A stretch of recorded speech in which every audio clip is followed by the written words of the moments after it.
Alright guys, welcome back to All Things Outdoors. Before we get started, please be sure to like, subscribe, and turn on notifications. Please be sure to put that down in the comments below, saying that you did that for a shout out. And without further ado, let's get started. So today we're out here at the Ocracoke Island Beach, which is actually a national park. And the whole island is actually a national park except for the village. You can't see the village from here, it's too far away. It's behind all the trees and stuff. And then, yeah, but everything other than that is a national park. And you can see here we have the, we're in the sand dunes, which we are allowed in the sand dunes, as long as you don't disturb anything. And today we're going to show you some of the plants and animals, if we see any animals. See, most of the animals around here come out at night, at least in the sand dunes. So yeah. So the first plant we're going to start off with is the sea oats. So you can see here we have the sea oats. This is a sea oat plant. And the leaves kind of, here we'll show you this one for the leaves real quick. The leaves kind of look like this, and you can see how thick it's really a grass. You can see how thick the grass blades are. You can see how thick they are, how stiff and waxy they are.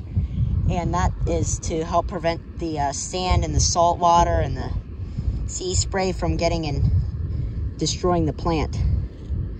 It's very hard for a lot of plants to grow around here in the sand dunes. Really anywhere on this island it is, because it's lots of salt, lots of wind and storms and things like that. But most of the things are pretty healthy. A lot of the trees on the island are actually kind of growing, and the branches are facing from northwest to south, or from southwest to northeast. And that's because the wind frequently comes from the southwest during the summer, and it bends the tree branches and it makes them grow like that. Yeah, so we got a lot of plants to show today. Anyway, back to the sea oats. And the sea oats, they grow to be like 5 feet tall around, 3 to 5 feet, at least with the flower stalks. The leaves only grow 1 to 2 feet, the leaves, but the flower stalks 4 to 5, 3 to 5 really.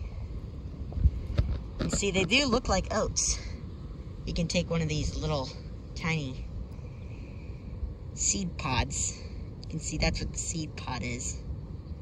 Looks like an oat, kind of. And that did not hurt, and this will not hurt the plant in any way. In fact, these are the seeds, so we're actually going to spread them. Just put it right there, and then we'll probably get it. Maybe eventually they'll have a new sea oat plant. In the wintertime, all the seeds fall off. Not really in the wintertime, in the fall. Really, once these are all done and they all dry up, then the seed pods all fall off, and then the seeds get dispersed, and then they grow into new sea oats. And here we have the seaside sand plant, which, as its name suggests, grows on the coasts and in sandy soil, like sand dunes. We'll go show you some that's a little bit healthier. These ones in the background is healthy. They look a little bit scorched because they don't get the nice breeze as often, so the sun just beats down on them all day and there's no wind to cool them off.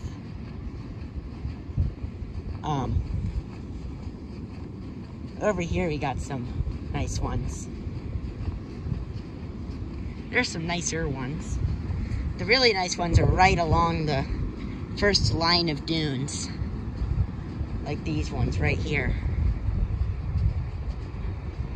You can see them, how they nice and green, and they grow about this tall. 2 feet is about as tall as they get. They grow along and they form these dense mats of them with the root system. And the same thing with the sea oats. It's like a spider web of roots underneath most of these plants, and that helps hold in the sand. And they're very important for the dunes, because without these plants, we wouldn't have any dunes. They'd all get blown away. You can see how we have all the plants here. And then over here, think we got some American beach grass, which looks a little bit different than the sea oats, but they look pretty similar. See if we can find some. It's not as common here. The American beach grass grows in a little bit more northern climates. Still along the coast. I think this is American beach grass, yeah. See, it's a little bit more beat up. At least these stalks are. See, they're still quite thick and waxy blades though, and that, once again, helps with the sand and the salt. Keeps them from getting destroyed out here. And I don't know what this stuff is. Looks like cordgrass, but I don't really know. Here we have pennyworts, but I don't even think that's a native species. Over here, we got the, I think we got some, yeah, we got some wax myrtle over there. Now these grow in the back areas of the dunes. Oh, and then this right here, that's a ghost crab hole. The ghost crabs come out at night. You can look them up to see a picture of them. They're pretty cool looking.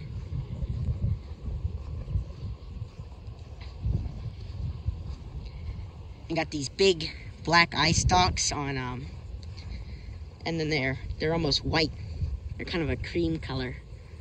Here we got the wax myrtle.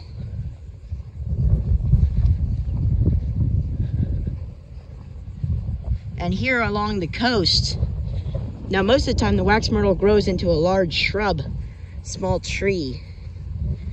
But here, when it's this close to the beach, it grows very low to the ground, only 3 to 4 feet. And the leaves are really small, and I think that's an adaptation to help it survive the wind. But I'm not completely sure why it does that. And what you can do is if you crush the leaves, or if you just rub the leaves with your hands, they smell really good. Just like the bayberry bush. Because the bayberry bush is actually related to the wax myrtle. Don't think we have any bayberry bushes here though.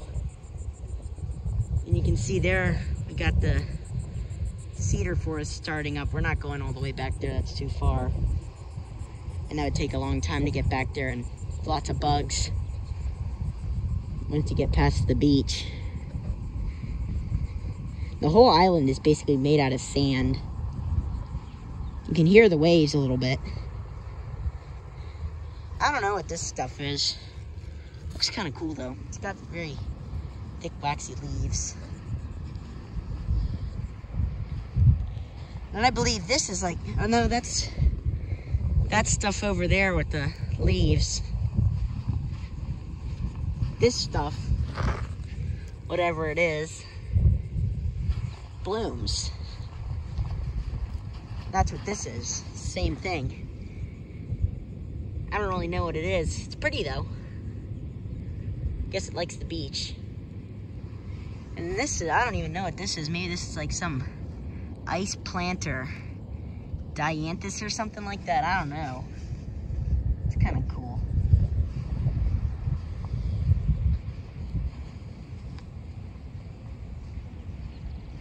Here, you can see all the seashells because of the overwash. Here's some American beach grass. There isn't as much of it down here. It's more common up where we are. I don't know why. Maybe it is more common here. We just don't see it because it blends in with the sea oats so well. I don't know. But there's more of that stuff. It's pretty. And earlier there was a yucca. I don't know where it is though, and I'm not gonna look for it because it's pretty sure it's further down that way anyway. Right out in front of the beach road.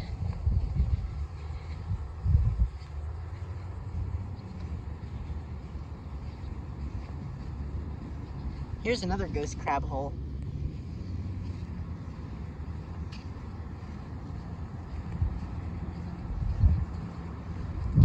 I got a couple other videos to show you from here. Yeah, I think the sea oats are over there somewhere. I don't really know.